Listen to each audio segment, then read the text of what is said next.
Hi everyone, Chris here and welcome to Shenzhen, China. Yes, I'm back in China and I'm bringing you this, the first look at the Pura X thanks to Huawei, which by the way sponsored my trip and accommodation.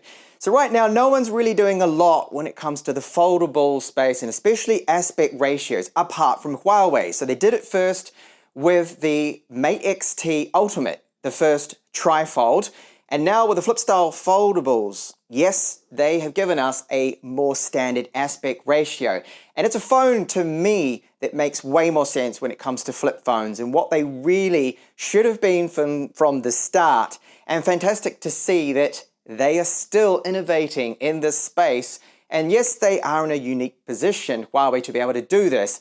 So let's take a look at the Pura X. And just what is included. I happen to have here the collector's edition. This is with 16 gigabytes of RAM, 1 terabyte of storage. So we have the phone there, presented in its open state. And it's a little bit bigger than I thought it would be.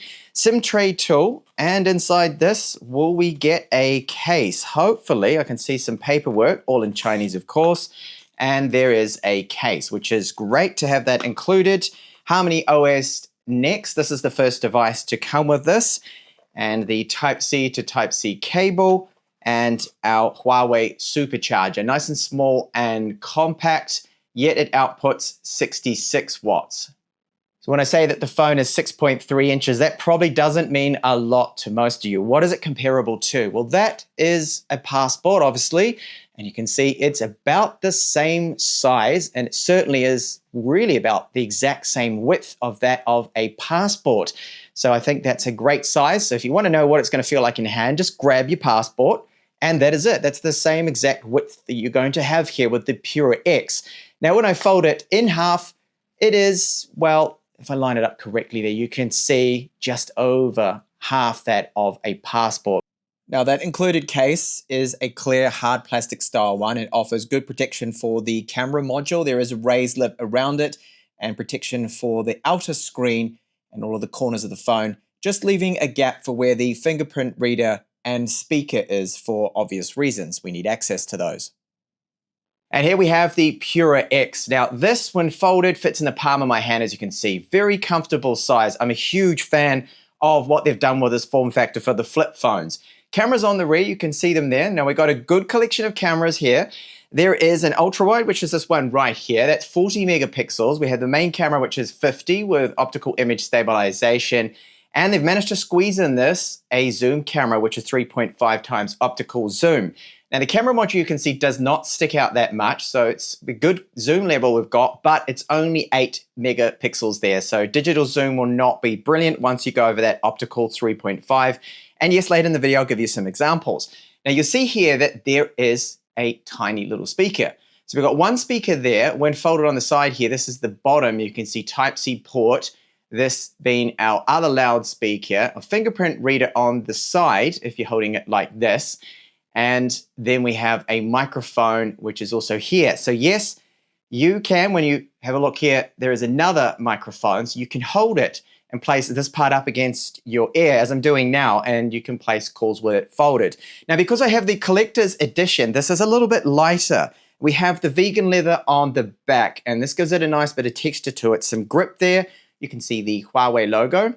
And the thickness, well, when folded, this is 15.1. So it might have been possible for them to get this a little thinner, but considering it's the first device with this aspect ratio and size, the first generation of the Pura X series from them, I'm sure that the following models will be slimmed down a little bit.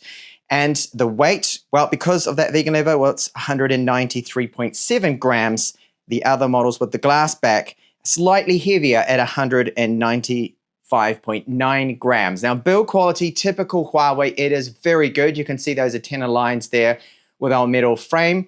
Along the back, there is the Huawei branding on the spine, and that is metal, that's not plastic, and it's just a overall solid, great feeling phone. The SIM tray, which can support 2 nano SIMs, is located right here. And you can see the microphones, that's the Type-C port. And what about that fingerprint reader? Well, you can set it up with different fingers, of course. So when it's like this, I can use my thumb, and I can also use index finger when you have it open. Depends how you want to have it set up. So let's get this open and take a look at the internal display here. So this display also 120 Hertz LTPO, like that outer display. And we have a much better resolution too with this. So this is 1320 by 2120.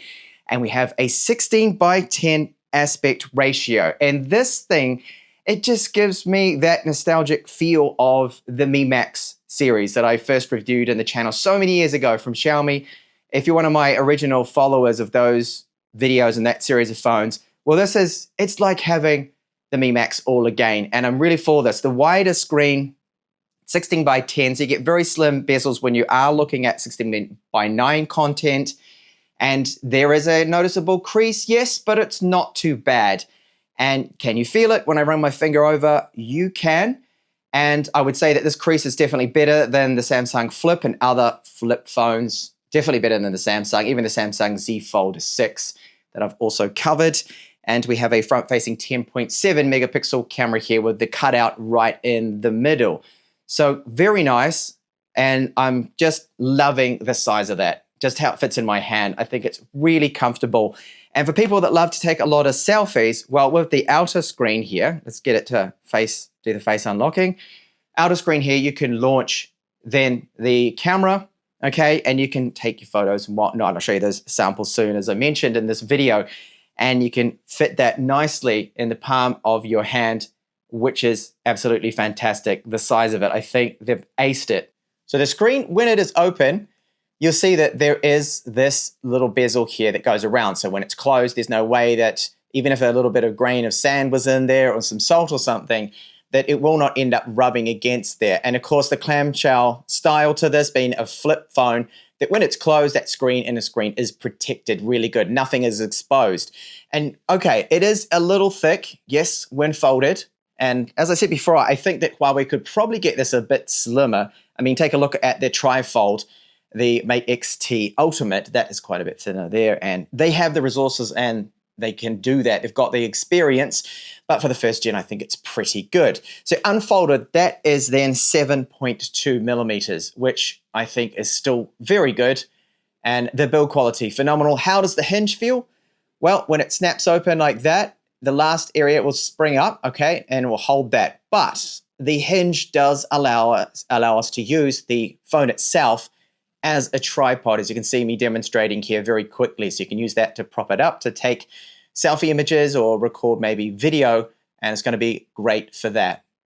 Now we've got IPX8 dust and water resistance with the phone, and it is running here that HarmonyOS NEXT. So this is new from them, built from the ground up, and it is very fast. With that 16 gigabytes of RAM, very, very fluid. I've noticed no slowdown or lag within my time testing it. Just bear in mind that this is first impressions. I've only had the phone for 2 days and I haven't gone super deep into a lot of things because of some restrictions that I will get onto shortly with it, because I haven't been able to install any APK files. So you have your apps, of course, going in through App Gallery, okay? And if you can find the apps that you want in here, then you're able to install those. But so far, with my testing, trying to get any APK files to install, I've not been able to do so, and this is why I can't show you, unfortunately, any benchmarks or anything like that. But the performance, yes, very good, and as you'd expect, that everything loads in quick. Now, the accelerometer does allow us to rotate the screen around in most applications, but one minor annoyance that I've found, that the UI doesn't do this. So you can see that it's locked there, and I thought that there must be a setting that I'm missing here, but no, it seems that that's the way it is so far. And I did experience this with the Mate X6, which I've also reviewed and covered in my channel, that I hope with a software update, Huawei can change that so we can also rotate the orientation and not just have the UI stuck in portrait, but landscape I feel would be nice, and you can take advantage of that. So I will show you a little bit of 16:9 content. I've been recording some footage here that I will be showing you in this video. And you see there, look at the borders that we do get. They are very good. This being 16:10 aspect ratio. You've only got a little bit at the top and at the bottom. So this is really, I mean, it suits this. For media consumption, I think it's fantastic. And a great looking screen overall for your videos and movies to see it like this with minimal borders. It's just an aspect ratio that I feel like it really does work. And why has no other brand done this until now? This, I feel, is the future of the flip phones. And do you agree with me on that? Would you like to see more flip phones with the 16:10 aspect ratio. I certainly would. Here's the version of OS that I did end up updating it to, because there was an update that was almost about 4 gigabytes so I had to download there. And that makes sense because it has been out now for about, a couple of weeks or so here in China almost. And this is the free available storage I've got. So 1 terabyte of storage, fantastic to have that. And as I said before, we've got that 16 gigabytes of RAM.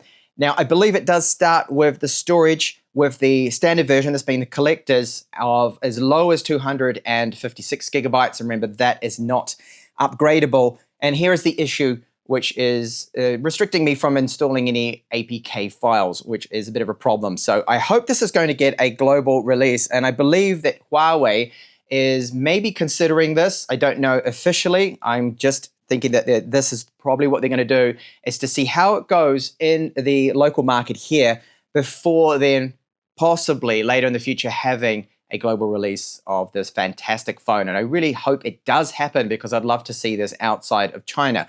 So right now, it makes no sense for anyone to import this, because you're not going to be able to run any of your favorite apps. Everything, of course, all the Chinese apps are in here. They're all working.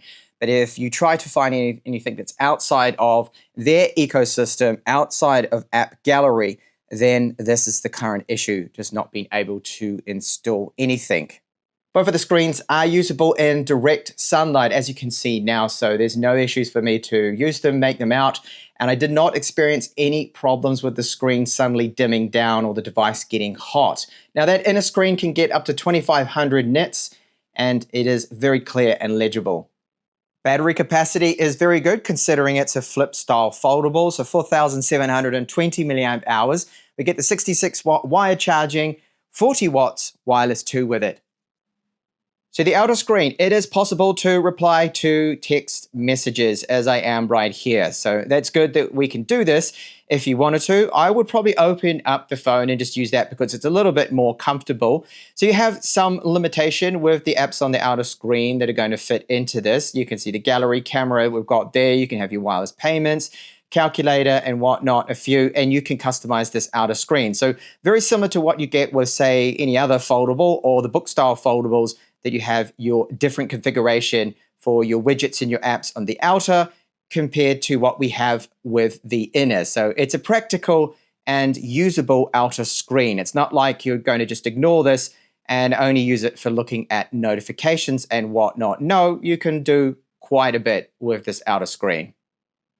So if someone that takes a lot of vlog footage or selfies and whatnot, then I find that this is the foldable for you, with that great large outer screen. And the fact that if you're holding it like so, you can start and stop recording just using my thumb, for example, right here. I can hit record, and it's very easy for me to stop that. I can swap over to the photos, just tap there. So it's all within reach with my thumb, that I can hold it like this, and I don't feel like, oh, this is a bit of a risk, that I could easily drop this phone and damage it. No, I feel like this is quite solid. You can go into the portrait, take those portrait photos. You can tap there for the zoom levels. And in the photo mode, of course, use the ultra wide camera to fit a lot more in that shot, as you can see. So it is a practical screen, but great for people that love to take a lot of selfies and a lot of vlog footage.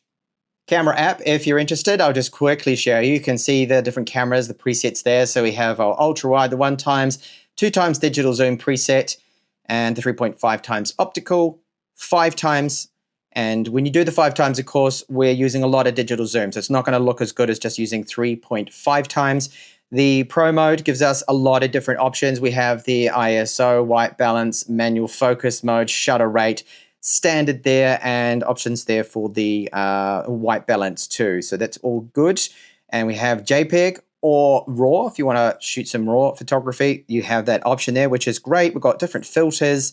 And under more, you can see the super macro and whatnot, the typical kind of settings that you would see with any other Huawei phone. Snapshot, the portrait presets there. You have the beautifying modes. I've got that on 0 and off, and the night shot mode too.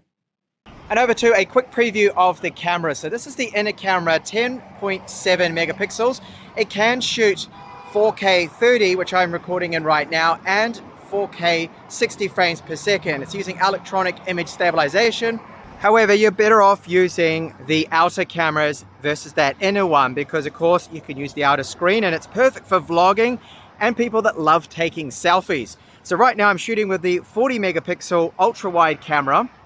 It has electronic image stabilization.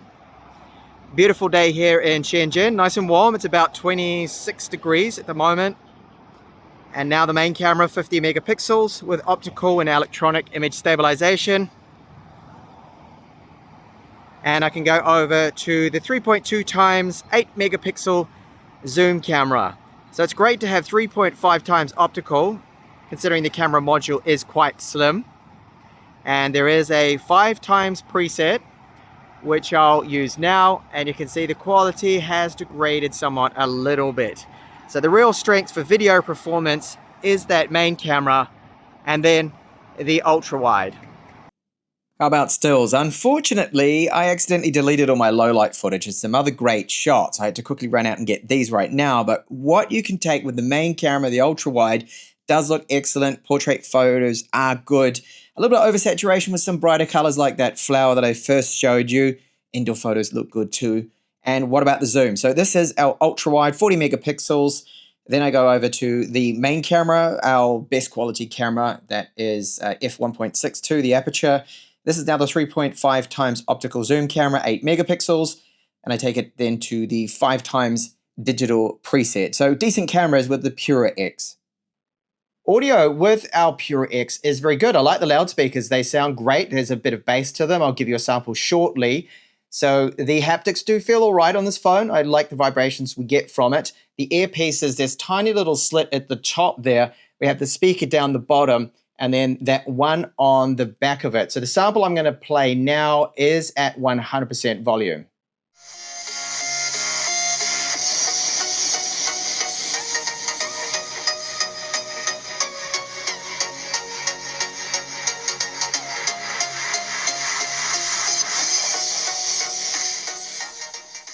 Huawei has really done it again. They're the only brand out there that is in a bit of a unique position where they can get away with taking such risks and really just shaking things up when it comes to the foldable space. And with this flip phone style, I feel this is what it should have been from the start.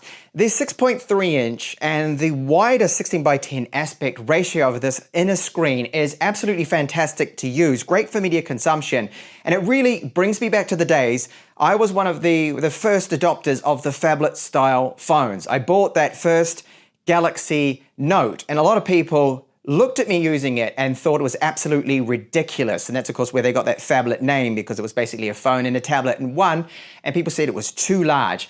And the Xiaomi Mi Max series, that's one of my favorite phones out there too as well, because they were like just having a tablet in your pocket. And it's bringing me back and giving me those kind of vibes from those days to have such a great aspect ratio in a foldable that then you can easily just fold up and pocket. Now that outer screen's still very usable.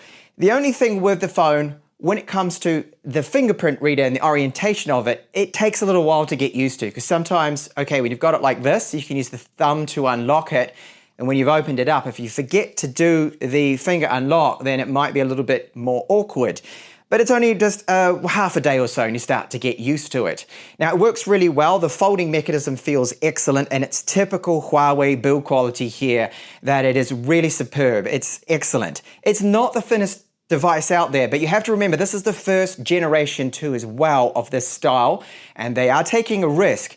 And I do believe that they're probably going to look at how this is accepted and the sales that they get and the interest that's generated with this particular phone, whether or not they're going to bring a global version of this. So I'm crossing my fingers here that Huawei does release this model globally, because we are all going to need a global ROM of this in order to be able to install APK files. Because in my testing so far with this, with HarmonyOS NEXT, I'm not able to install any APK files. So some of your favorite apps, a lot of them, for us outside of China, we simply cannot install. So it's not a phone to go out and import straight away, because you're going to run into some issues. That's why we have to sit back and wait and see if this does eventually become available globally with that global ROM. So thank you so much for watching my first impressions here of the Huawei Pura X. I think this is a fantastic flip style phone, and really like what they've done with the trifold,